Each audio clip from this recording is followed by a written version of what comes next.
Alors, je reprends la vidéo. Donc, euh, euh, cette première maquette du petit voilier océanique Godesarc Pakicetus, eh bien, désormais, elle va servir à ça, à, à représenter à représenter le voilier dans sa version dériveur intégrale, donc le Chatham Extreme 330, hein, le modèle du voilier. Euh, donc à le présenter avec le Mabipod à présenter l'intérieur. Mais en tout cas pour oui, l'intérieur avec le puits de dérive, donc même à l'intérieur, il y aura euh, les, euh, les éléments essentiels principaux qui finalement ne seront pas concrétisés dans le réel.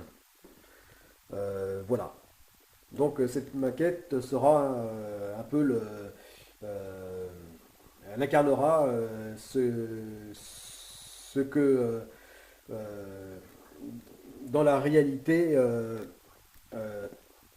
Godesarc Pakicetus ne sera pas. Voilà. Euh, voilà. Et par contre, c'est cette nouvelle maquette qui représentera à quoi ressemblera euh, euh, véritablement euh, le voilier, voilà, lors de, enfin pourquoi il est conçu donc lors de la Stago. Voilà, alors pour l'instant il ne ressemble à rien, mais bon, il faut que vraiment j'arrive à calmer mes nerfs et à prendre mon courage à deux mains pour la finir, cette maquette. Voilà, mais bon, il faut que je le fasse de façon à ce que vous vous représentez euh, à quoi il ressemblera. Voilà, c'est-à-dire que il aura un mât normal, un mât classique, donc il n'aura pas de plateforme arrière, de bout dehors ou de delphinière.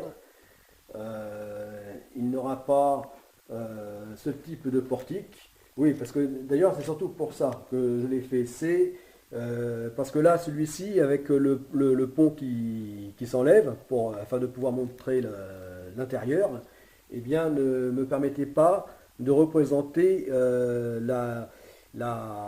l'équipement de cage de musculation sur le cockpit, la partie arrière.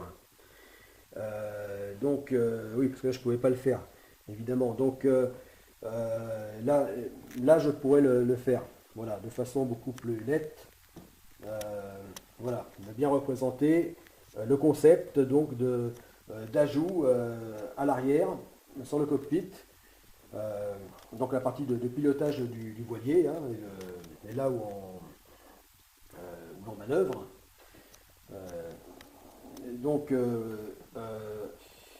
on manœuvre à la barre et puis aussi avec les winches. Euh, donc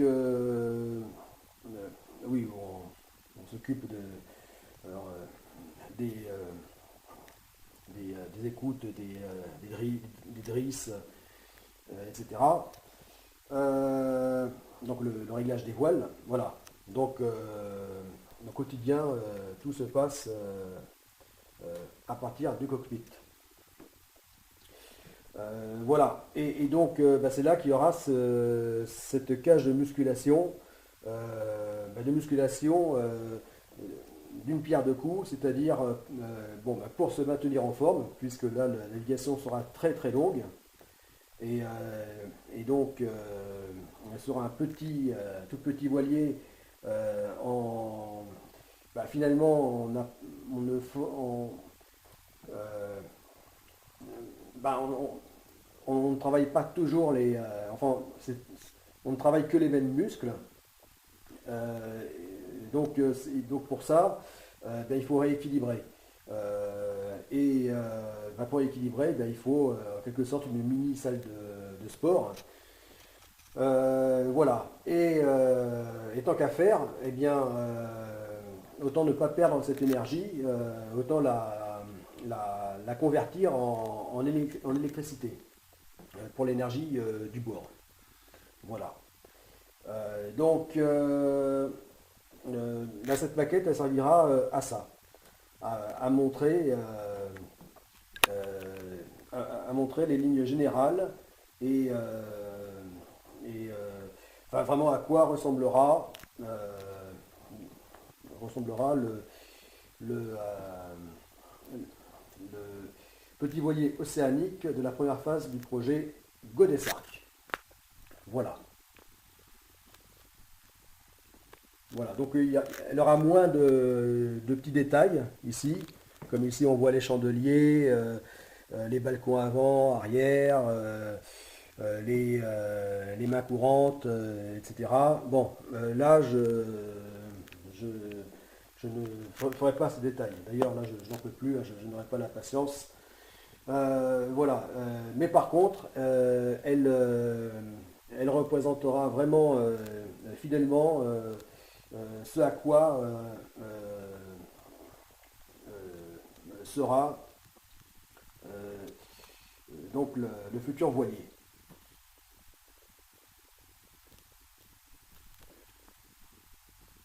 Notamment donc avec sa cage de musculation euh, à l'arrière. Et son mât classique, normal.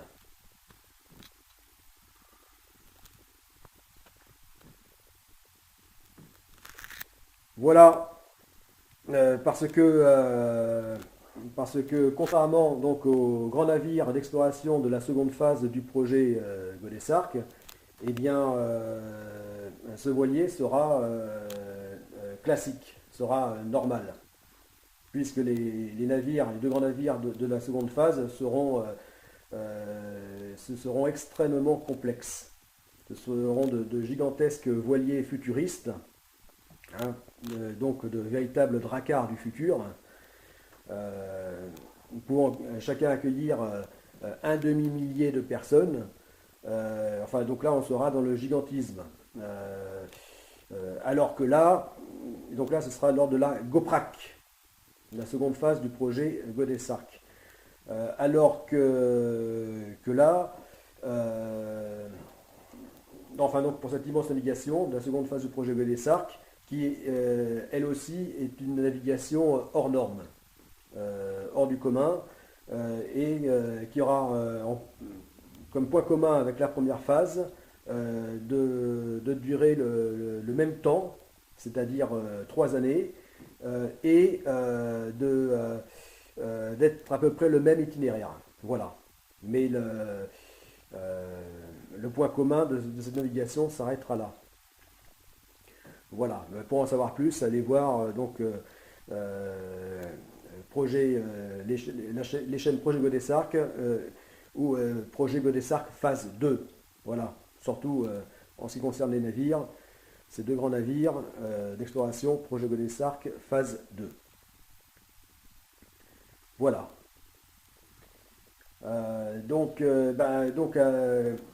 C'est vraiment l'opposé. Voilà, le concept du projet, c'est de faire l'opposé entre la première phase et la seconde.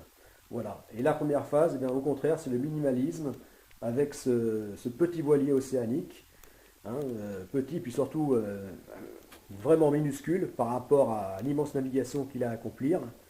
Hein, 10 mètres pour un multitour du monde sans escale autour du monde. Voilà. Et en solitaire. Voilà. Bon.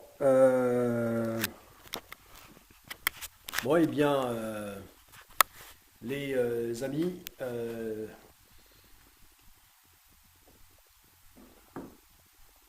c'était Tolric. Voilà.